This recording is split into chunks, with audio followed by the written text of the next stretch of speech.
Hello दोस्तों, आज हम पढ़ने वाले हैं कक्षा 10 के विषय हिंदी।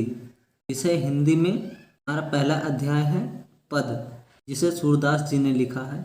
तो इसमें हम पढ़ेंगे पद्यांश।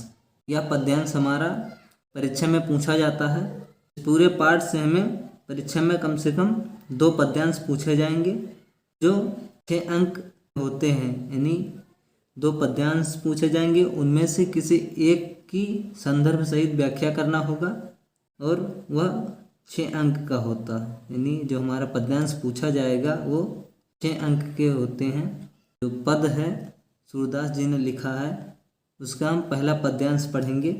तो पहले हम पद्यांश पढ़ते हैं कि चरण कमल बंदो हरि राई, जाकी कृपा पंगु गिर लांघै, अंधे को सब कुछ दर्शाई, बहिरो सुनय गूंग पुनि बोले, रंग चले सिर छत्र धराई, सूरदास स्वामी करुणामय, बार बार बंदौ तिहि पाई।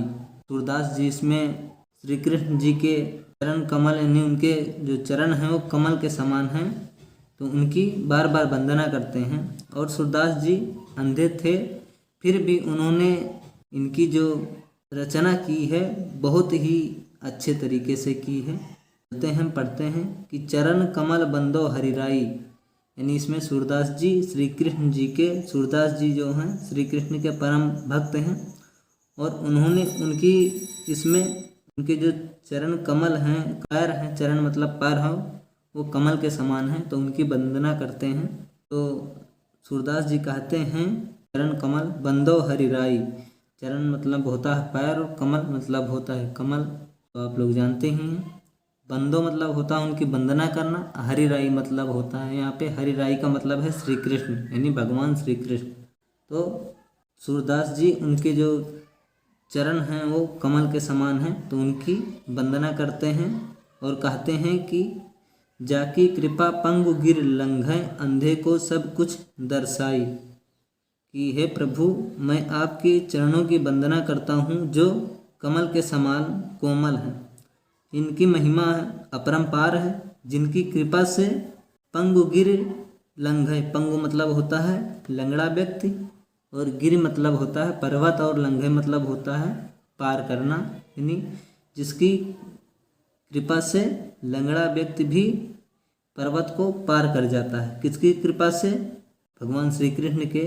अंधे को सब कुछ दर्शाई, अंधे को सब कुछ दर्शाई का मतलब है दिखने लगता है, कि जो अंधा व्यक्ति है उसे सब कुछ दिखाई देने लगता है। बहिरो सुने गूंग पुनि बोले, बहिरो सुने यानी बहिरो का मतलब है कि जो बहरा व्यक्ति है वो सुन सकता है, गूंग पुनि बोले, और जो गूंगा व्यक्ति है वो फिर से बोलने लगता है। रंग चले सिर छत्र धराई, और जो गरीब व्यक्ति है वो राजा बनकर अपने सिर पे राज छत्र धारण कर लेता है।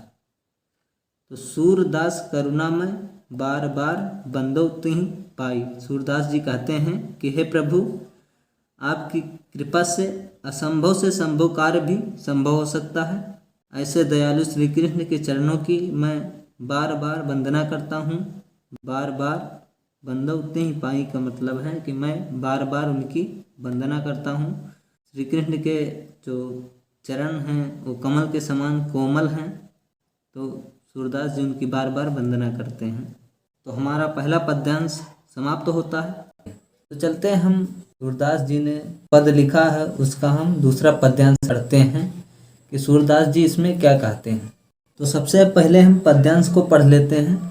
अभिगत गति कछु कहत न आवे, जो गूंगे मीठे फल को रस अंतर गत ही भावे, परम स्वाद सब ही सुनिरंतर अमित तोष उपजावे, मन बानी को अगम अगोचर सो जाने जो पावे, रूप रेख गुण जाति जुगति बिनु निरालंब कित धावे, सब विधि अगम विचारहि तातै सूर सगुन पद गावे।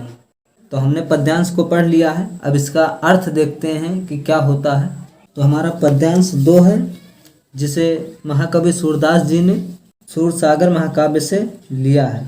तो उन्होंने इसमें बताया है कि अभिगति गति कछु कहत न आवे, तो सूरदास जी कहते हैं कि निर्गुण ब्रह्म की आराधना करना कठिन है, उसके स्वरूप के विषय में कुछ नहीं कहा जा सकता।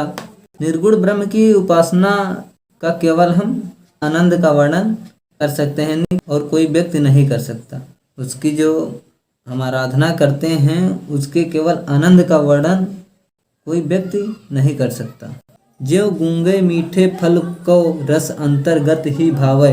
अब सूरदास जी कहते हैं कि जिस प्रकार गूंगा व्यक्ति मीठे फल का स्वाद अपने ही हृदय में अनुभव करता है, वह उसका मौखिक वर्णन नहीं कर सकता। यानी जो गूंगा व्यक्ति होता है वह मीठे फल को खा लेता है, लेकिन गूंगे होने के कारण उसे जो आनंद मिला फल खाने के बाद वह किसी दूसरे को अपने मुख से कह नहीं सकता। परम स्वाद सब ही सुनिरंतर अमित तोष उपजावे। उसी प्रकार निर्गुण ब्रह्म की भक्ति के आनंद का केवल अनुभव किया जा सकता है। सूरदास जी कहते हैं कि जो निर्गुण ब्रह्म है उसकी भक्ति के आनंद का केवल अनुभव किया जा सकता है, उसे मौखिक रूप से प्रकट नहीं किया जा सकता। निर्गुण ब्रह्म की प्राप्ति से व्यक्ति को अत्यधिक आनंद प्राप्त होता है, यानी उसे हमेशा आनंद प्राप्त होता है। मन बानी को अगम अगोचर सो जाने जो पावे। अब सूरदास जी कहते हैं कि मन और वाणी द्वारा उस ईश्वर तक पहुंचा नहीं जा सकता जो इंद्रियों से परे है, इसलिए उसे जो प्राप्त कर लेता है वही उसे जानता है। यानी सूरदास जी कहते हैं कि जो इंद्रियों से परे है, मन और वाणी द्वारा उस ईश्वर तक नहीं पहुंचा जा सकता जो इंद्रियों से परे है, इसलिए उसे आगम एवं अगोचर कहा गया है। उसे जो प्राप्त कर लेता है वही उसे जानता है। रूप रेख गुण जात जुगति बिनु निरालंब कित धावे। अब सूरदास जी कहते हैं कि उस निर्गुण ईश्वर का न कोई रूप है, न आकृति है, न ही हमें उसके गुणों का ज्ञान है जिसे हम उसे प्राप्त कर सकें। बिना किसी आधार के उसे कैसे पाया जा सकता है?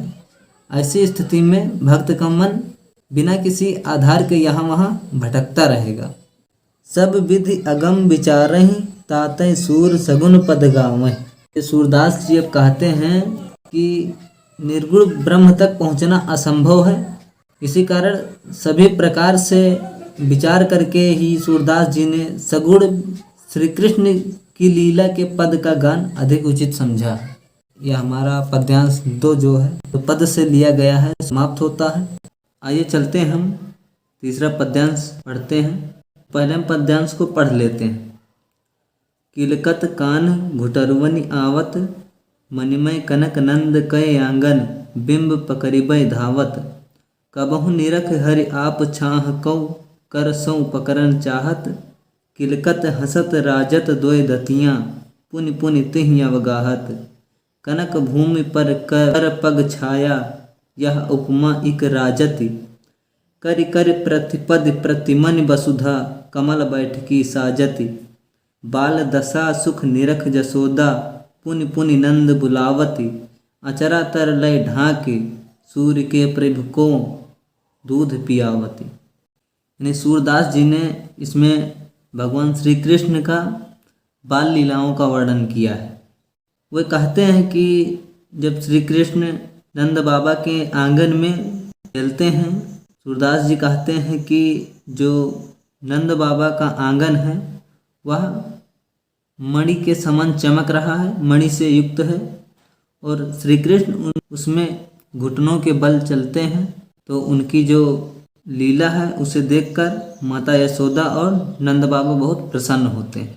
तो देखते हैं, किलकत कान घुटरवनि आवत। सूरदास जी ने श्री कृष्ण की बाल लीलाओं का वर्णन करते हुए कहते हैं कि जब बालक कृष्ण किलकारी मारते हुए घुटनों के बल चल रहे हैं, मणिमय कनक नंद कय आंगन बिंब पकड़िबै धावत। सूरदास जी कहते हैं कि नंद द्वारा बनाए गए मणियों से युक्त आंगन में श्री कृष्ण अपनी परछाई देख उसे पकड़ने के लिए दौड़ते हैं। मणिमय का अर्थ है कि मणि से युक्त जो कनक होने के समान नंद बाबा के आंगन, जो नंद बाबा का आंगन है वह मणि से युक्त है और बिंब पकड़िबे धावत, यानी जो उसमें जब श्री कृष्ण खेलते हैं तो अपनी परछाई को पकड़ने के लिए दौड़ते हैं। बिंब का मतलब है परछाई। कबहु निरख हरि आप छाह को, कर सो पकड़न चाहत। सूरदास जी कहते हैं कि कभी तो अपनी परछाई देखकर हंसने लगते हैं और कभी उसे पकड़ना चाहते हैं। यानी जब श्री कृष्ण उस आंगन में खेलते हैं तो अपनी परछाई को देखकर उसे पकड़ना चाहते हैं और हंसते हैं। किलकति हंसत राजत दोय रतियाँ, पुनि पुनि तिह अवगाहत। जब श्री कृष्ण जी उस आंगन में मणि से युक्त उस आंगन में जब खेलते हैं तो जब किलकारी मारते हुए हंसते हैं तो उनके आगे के दो दांत बार बार दिखाई देने लगते हैं जो अत्यंत शोभित हो रहे हैं।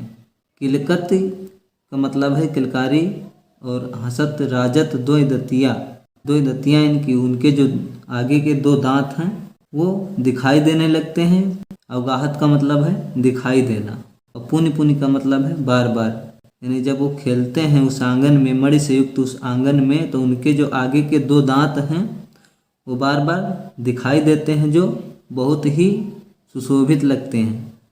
कनक भूमि पर कर पग छाया, यह उपमा इक राजति। अब श्री कृष्ण के हाथ पैरों की छाया उस पृथ्वी रूपी सोने के फर्श पर ऐसी प्रतीत हो रही है मानो प्रत्येक मणि में उनके बैठने के लिए पृथ्वी ने कमल का आसन सजा दिया हो पड़ती है। कनक भूमि पर कर पग छाया, यह उपमा इक राजति। ने सूरदास जी कहते हैं कि कनक भूमि का मतलब है कि जो पृथ्वी है वह सोने के फर्श के समान दिख रही है। तो जब कर पग छाया, जब उनके कर का मतलब है हाथ, जब उनके हाथ और पैरों की छाया उस पृथ्वी रूपी सोने के फर्श पर जब पड़ती हैं तो ऐसे प्रतीत हो रही हैं कि मानो प्रत्येक मणि में उनके बैठने के लिए पृथ्वी ने कमल का आसन सजा दिया हो। करि करि प्रतिपद प्रतिमनि वसुधा, कमल बैठकी साजति। अब सूरदास जी कहते हैं कि प्रत्येक मणि पर उनके कमल जैसे हाथ पैरों का प्रतिबिंब पड़ने से ऐसा लगता है कि पृथ्वी पर कमल के फूलों का आसन बिछ रहा हो। यानी जब उस सोने के जैसे पृथ्वी पर उनकी जब हाथ पैरों की छाया पड़ती है तो ऐसे प्रतीत होता है कि जैसे पृथ्वी ने कमल के फूलों का आसन बिछा दिया। यानी पृथ्वी अपने ऊपर जो कमल हैं उनकी फूलों की छाया बिछा दिया है। बाल दशा सुख निरख जसोदा, पुन पुनि नंद बुलावती। सूरदास जी कहते हैं कि इस तरह की दशाओं को देखकर माता यशोदा बहुत खुशी होती हैं और बार बार नंद बाबा को बुलाती हैं। अचरा तरलय ढाकी, सूर्य के प्रभु को दूध पियावती। और उसके पश्चात माता यशोदा श्री कृष्ण को अपने आंचल से ढककर दूध पिलाने लगती है। इस प्रकार की बाल लीलाओं को देखकर माता यशोदा बहुत ही आनंदित होती हैं और नंद बाबा को बार बार बुलाती हैं और इसके पश्चात आंचल तर लय ढाकी, यानी श्री कृष्ण जी को माता यशोदा आंचल से ढक लेती हैं और सूर्य के प्रभु को दूध पियावती। यानी सूरदास जी कहते हैं कि और उन्हें दूध पिलाने लगती हैं। तो चलते हम पद्यांश चौथा पढ़ते हैं कि सूरदास जी ने इसमें क्या कहा है, श्री कृष्ण के किन लीलाओं का वर्णन किया है। तो पहले हम पद्यांश को पढ़ लेते हैं। मैं अपनी सब गाय चरई हूँ, प्रात होत बल कै संग जई हूँ, तेरे कहीं न रही हूँ। ग्वाल बाल गायन के भीतर, नहीं कहूँ डर नहीं लागत, आज न सोऊँ नंद दुहाई, रैन रहूँ गो जागत। और ग्वाल सब गाय चरई हैं, मैं घर बैठो रही हूँ, सूर्य श्याम तुम सोए रहो, अब प्रात जान मैं दय हूँ। यानी सूरदास जी इसमें कहते हैं कि जब श्री कृष्ण अपनी गायों को चराने के लिए हट करते हैं, यानी वो बाल ग्वाल सखाओं के साथ अपनी गायों को चराने के लिए वन में जाने की हट कर रहे हैं माता यशोदा से। तो चलते हैं, देखते हैं इसका अर्थ क्या होता है। मैं अपनी सब गाय चराई हूँ, यानी सूरदास जी कहते हैं कि जो बालक श्री कृष्ण हैं माता यशोदा से हट करते हुए कहते हैं कि हे माता, मैं भी अपनी गायों को चराने वन जाऊंगा। प्रात होत बल कै संग जई हूँ, तेरे कहाँ न रही हूँ। यानी श्री कृष्ण जी कहते हैं कि सुबह होते ही प्रात होत का मतलब है सुबह होते ही मैं बल कै संग जई हूँ, बल का मतलब बलराम भैया के साथ में जाऊंगा और तेरे कहे न रही हूँ, यानी तुम्हारे कहने में नहीं रहूँगा। वो हट करते हैं कि मैं सुबह होते ही अपनी गाय चराने बलराम भैया के साथ जाऊंगा और तुम्हारे कहने से मैं नहीं रुकूंगा, क्योंकि ग्वाल बाल गायन के भीतर नैकहु डर नहीं लागत। अब श्री कृष्ण जी माता यशोदा से कहते हैं कि ग्वाल बाल जो हैं उनके साथ हम रहेंगे तो मुझे थोड़ा सा भी डर नहीं लगता है। आज न सोऊं नंद दुहाई, रैन रहूंगो जागत। अब श्री कृष्ण जी कहते हैं माता यशोदा से कहते हैं कि आज न सोऊं नंद दुहाई, यानी आज मैं नहीं सोऊंगा। नंद दुहाई का मतलब है नंद बाबा की सौगंध खाकर कहता हूँ कि आज मैं नहीं सोऊंगा। रैन रहूंगो जागत, और सारी रात जागता रहूँगा, क्योंकि माता यशोदा उन्हें वन में गाय चराने नहीं भेजती हैं। इसलिए जो श्री कृष्ण हैं गुस्सा होकर कहते हैं कि आज मैं नंद बाबा की सौगंध खाकर कहता हूँ कि आज मैं नहीं सोऊंगा और पूरी रात जागता रहूँगा। और ग्वाल सब गाय चराई हैं, मैं घर बैठो रहूँ। अब श्री कृष्ण जी कहते हैं कि हमारे जितने ग्वाल बाल सखाए हैं सब गाय चराएं और मैं घर बैठा रहूं, ऐसा नहीं हो सकता। मैं गाय चराने जरूर जाऊंगा और आपके कहने से आज नहीं रुकूंगा। सूर्य श्याम तुम सोए रहो, अब प्रात जान मैं देहूँ। अब माता यशोदा जी कहती हैं कि हे बेटा, अब तुम सो जाओ और सुबह होते ही मैं तुम्हें बलराम भैया के साथ गाय चराने के लिए भेज दूंगी। तो जो पद्यांश चौथा है पद का जिसे सूरदास जी ने लिखा है वह समाप्त होता है। पांचवा पद्यांश पढ़ेंगे जिसे सूरदास जी ने लिखा है। तो आइए चलते हम देखते हैं कि इसमें सूरदास जी क्या कहते हैं श्री कृष्ण के बारे में, कि जब वो छोटे थे तो किस प्रकार की अपनी माता यशोदा से हट करते थे। पहले हम पद्यांश को पढ़ लेते हैं। मैया हों ना चरई हों गाय, सिगरे ग्वाल घिरावत मौसों, मेरे पाए पिराए। जौना पत्याह पूछ बल दावों, अपनी सौह दिवाई। यह सुनि माई जसोदा ग्वालिन, गारी देत रिसाई। मैं पठवत अपने लरिका को, आवय मन बहराई। सूर्य श्याम मेरो अति बालक, मारत ताहि रिंगाय। सूरदास जी इसमें जो श्री कृष्ण द्वारा बालक श्री कृष्ण द्वारा हट किए जाने पर वो कहते थे कि मैया मैं गाय चराने जाऊंगा और आपके कहने से आज मैं घर पे नहीं रुकूंगा। तो वो जब गाय चराने जाते हैं और वहाँ से आते हैं तो अपनी माता यशोदा से कहते हैं कि हे माता जी, आज मुझे जब मैं गाय चराने गया था तो जितने भी ग्वाल बाल थे उन्होंने मुझे बहुत परेशान किया, और तो उनकी शिकायत करते हैं। तो देखते हैं कि उन्होंने मैया यशोदा से किस प्रकार की शिकायत किया और माता यशोदा ने उन्हें क्या कहा। मैया हों ना चरई हों गाय, यानी सूरदास जी कहते हैं कि जब श्री कृष्ण जी गाय चरा कर घर लौटते हैं तो वो माता यशोदा से कहते हैं कि हे माता, अब मैं गाय चराने नहीं जाऊंगा। सिगरे ग्वाल घिरावत मौसों, मेरे पाए पिराए। यानी श्री कृष्ण जी कहते हैं कि जितने भी ग्वाले हैं मुझसे ही अपने गायों को घेरने के लिए कहते हैं। घिरावत का मतलब है घेरना, यानी जो गायें चराने जब जाते हैं तो जितने भी ग्वाल थे उन्हें गाय घेरने को कहते हैं। और श्री कृष्ण जी कहते हैं कि इधर उधर दौड़ते दौड़ते मेरे पैरों में दर्द होने लगता है। जौना पत्याहि पूछ बल दावहि अपनी सौंह दिवाई। श्री कृष्ण जी कहते हैं कि हे माता, अगर आपको मेरी बात पर विश्वास न हो तो अपनी सौगंध दिलाकर बलराम भैया से पूछ लो। बल दावहि का मतलब है कि बलराम भैया, और सौंह का मतलब है कि सौगंध। तो श्री कृष्ण जी कहते हैं कि अगर आपको हमारे ऊपर विश्वास ना हो तो आप अपनी जो सौगंध है उसे दिलाकर बलराम भैया से पूछ सकते हैं। यह सुनि माई जसोदा ग्वालिन गारी देत रिसाय।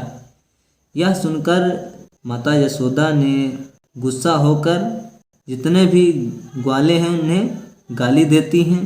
मैं पठवती अपने लड़का को आवै मन बहराई।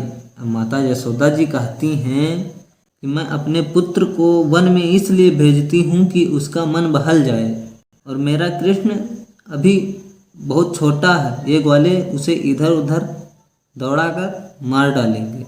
माता यशोदा जी कहती हैं कि मैं अपने पुत्र को वन में गाय चराने इसलिए भेजती हूँ क्योंकि उसका मन बहल जाए, लेकिन इन ग्वाल बालों ने उन्हें दौड़ा दौड़ा कर उसकी क्या हालत बना दिए। सूर्य श्याम मेरो अति बालक मारत ताहि रिगाय। अब सूरदास जी कहते हैं कि माता यशोदा श्री कृष्ण के द्वारा शिकायत किए जाने पर उन ग्वाल बालों से को गुस्सा होकर कहती हैं कि मेरो अति बालक, यानी मेरा अति का मतलब है छोटा, और बालक का मतलब है जो पुत्र श्री कृष्ण जी, कि मेरो अति बालक मारत ताहि रिंगाय, यानी जो मेरा कृष्ण है अभी बहुत छोटा है और ये ग्वाले उसे इधर उधर दौड़ाकर मार डालेंगे। तो अब हमारा पद्यांश 5वां जो है समाप्त होता है। पद्यांश 6ठा पढ़ेंगे। चलते हम पद्यांश को पढ़ते हैं। सूरदास जी ने इसमें कृष्ण के इन गुणों का वर्णन किया है। तो सबसे पहले हम पद्यांश को पढ़ लेते हैं। तो पढ़ते हैं। सखीरी मुरली लीजे चोरी, जिन गोपाल कीन्हे अपने बस, प्रीत सबन की तोरी, छिन एक घर भीतर निसबासर, धरत न कबहूँ छोरी, कबहूँ कर कबहूँ अधरन, कटि कबहूँ खोसत जोरी, ना जानो कछु मेली मोहिनी, राखे अंग अंग भोरी, सूरदास प्रभु को मन सजनी, बांध्यो राग की डोरी। इसमें सूरदास जी ने श्री कृष्ण जी का मुरली के प्रति जो प्रेम है उससे जो गोपियां हैं बहुत ही ईर्ष्या करती हैं, यानी उससे जलती हैं, उस मुरली से जलती हैं, क्योंकि श्री कृष्ण जी अपने मुरली के प्रति बहुत प्यार करते हैं। तो जो गोपियां हैं वो एक दूसरे से कहती हैं कि सखी री मुरली लीजे चोरी, कि अपनी जो गोपियां हैं अपनी सखियों से कहती हैं कि हे सखी, कृष्ण की मुरली को हमें चुरा लेना चाहिए। चोरी का मतलब है कि चुरा लेना चाहिए। जिन गोपाल कीन्हे अपने बस, प्रीत सबन की तोरी।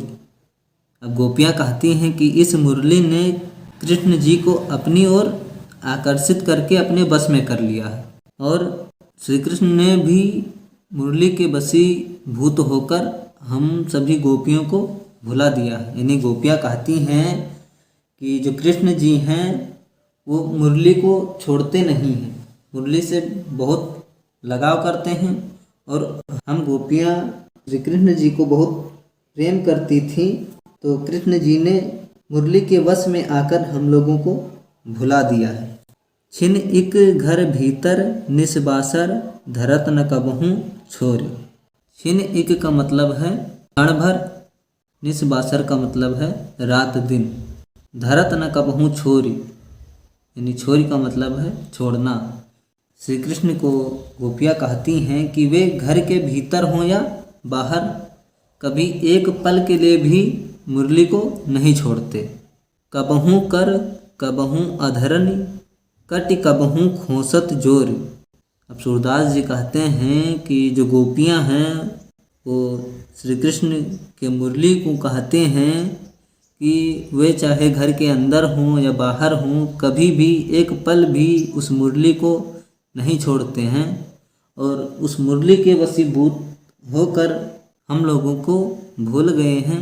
तो गोपियाँ कहती हैं कि कबहूँ कर कबहूँ अधरनी कटि कबहूँ खोसत जोर, यानी कभी हाथ में रखते हैं तो कभी होठों पर और कभी कट का मतलब है कमर यानी कभी, और अधरन का मतलब है होंठ यानी कभी हाथ में रखते हैं मुरली को, कभी होठों पर रखते हैं और कभी कभी कमर में यानी अपने जो कमर में खोस लेते हैं।